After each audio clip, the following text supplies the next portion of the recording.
S, ಇದೆಲ್ಲದರ ಜೊತೆಗೆ ರಮ್ಯಾ ಅವರು ಕೂಡ ನಿನ್ನೆ ಅಂದ್ರೆ ಮಾತನಾಡ್ತಾ ಹೇಳ್ತಿದ್ರು, ಅವರ ಕೂಡ ದೂರು ಕೊಟ್ಟಿದ್ದಾರೆ. ಸೊ ಆ ಬೆಳವಣಿಗೆ ಕೇಳಿ, ರಮ್ಯಾ ಅವರು ಬೇಕಾದಾಗ ಯಾವಾಗಲೂ ಇಂಗ್ಲೀಷ್ ಮಾತಾಡ್ತಾರೆ, ಇವಾಗ ಮಾತ್ರ ಕನ್ನಡ ಮಾತಾಡ್ತಾರೆ. ಸರ್ ಇವರೆಲ್ಲ ಅನ್ಎಜುಕೇಟೆಡ್ ಸ್ಲಮ್ ನನ್ನ ಮಕ್ಕಳು ಸರ್, ಇವ್ರಿಗೆ ಇಂಗ್ಲೀಷಲ್ಲಿ ಮಾತಾಡಿ ಎಲ್ಲಿ ಸರ್ ಅರ್ಥ ಆಯ್ತದೆ? ಅದಕ್ಕೆ ಅಧಿಕೃತವಾಗಿ ಕಂಪ್ಲೇಂಟ್ ಕೊಟ್ಟಿದ್ದಾರೆ, ಅವ್ರದ್ದೇನು ತಪ್ಪು?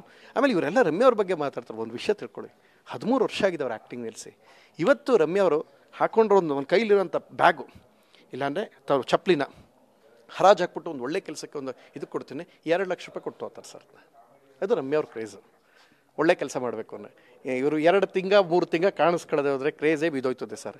ಪೇ ಮಾಡಿ ಕಾಮೆಂಟ್ ಹಾಕ್ಸ್ಬೇಕು, ಬಿಡಿ ಫ್ರೆಂಡ್ಸ್ ಅವ್ರಿಗೆ ಟ್ರಾಲ್ ಮಾಡಿದ್ರು. ರಮ್ಯಾ 1 ರೂಪಾಯಿನೂ ಖರ್ಚು ಮಾಡಲ್ಲ ಸರ್ ಇದಕ್ಕೆಲ್ಲ, ಟ್ರಾಲ್ ಮಾಡ್ಸೋಕ್ಕೆ ಯಾವುದೋ ರಮ್ಯಾ ಇದು ಮಾಡಿ. ಆ್ಯಂಡ್ ಮಾಜಿ ಸಂಸದೆ ಸರ್, ರಾಷ್ಟ್ರೀಯ ಪಕ್ಷದಲ್ಲಿ ನಾಯಕಿ ಯಾಕೆ, ಆ್ಯಂಡ್ ಒಂದು ಧ್ವನಿಯಾಗಿದ್ದಾರೆ. ಕೂತ್ಕೊಂಡು ರಮ್ಯಾವನ್ನೇ ಟ್ರಾಲ್ ಮಾಡ್ತೀರಾ, ಹೆಂಗಸ್ರಿಗೆ ಮಾಡ್ತೀರಾ, ಅತ್ಲಾಗ ಏನು ಕರೆಯೋದು ನೀವು? ಅದೆಲ್ಲ ನನ್ನ ವಿಚಾರಕ್ಕೆ ಬಂದರೆ ಮಾತ್ರ ನಾನು ಯಾರನ್ನೂ ಬಿಡಲ್ಲ ಸರ್. ಇವತ್ತಿಂದ ಇದು 1 ನಿಮಿಷ ಕಂಪ್ಲೇಂಟ್ ಕೊಡೋದು ಆಗಿರಲ್ಲ ಸರ್, ನಮ್ಮ ತಲೆಯಲ್ಲಿ ಬೇರೆ ಇತ್ತು, ಇವಾಗ ಅದನ್ನು ಮಾಡ್ತಾ ಇದೀವಿ. ಬಾಯಿ ಮುಚ್ಕೊಂಡು ಯಾವ ನಟ ಆಗಿರ್ತಾರೋ ಮುಚ್ಕೊಂಡು ಬಿದ್ದಿರಬೇಕು. ನಿಮ್ದು ಎಷ್ಟಿದೆಯೋ ಅಷ್ಟು ನೋಡಿ, ನಿಮ್ಮದೇ 150 ಅಳಸ್ಕೊಂಡು ಕೂತೈತೆ, ಇನ್ಯಾವ ವಿಷಯಕ್ಕೂ ಹೋಗಬೇಡಿ. ಫೈನಲಿ ನಿಮ್ಮ ನಡೆ ಏನಾಗಿರುತ್ತೆ? ಕಂಪ್ಲೇಂಟ್ ಕೊಡೋದ, ಕಾಂಪ್ರಮೈಸ್ ಮಾಡ್ಕೊಳ್ಳುವಂಥದ್ದ? ಹಾಗೆ ಏನಂತಂದ್ರೆ ಈಗ ಅವ್ರ ಕಡೆ ಎಲ್ಲರೂ ಮತ್ತೆ ಮಾತಾಡಿದ್ರೆ ಸುಮ್ಮನೆ ಆಗ್ತೀರಾ?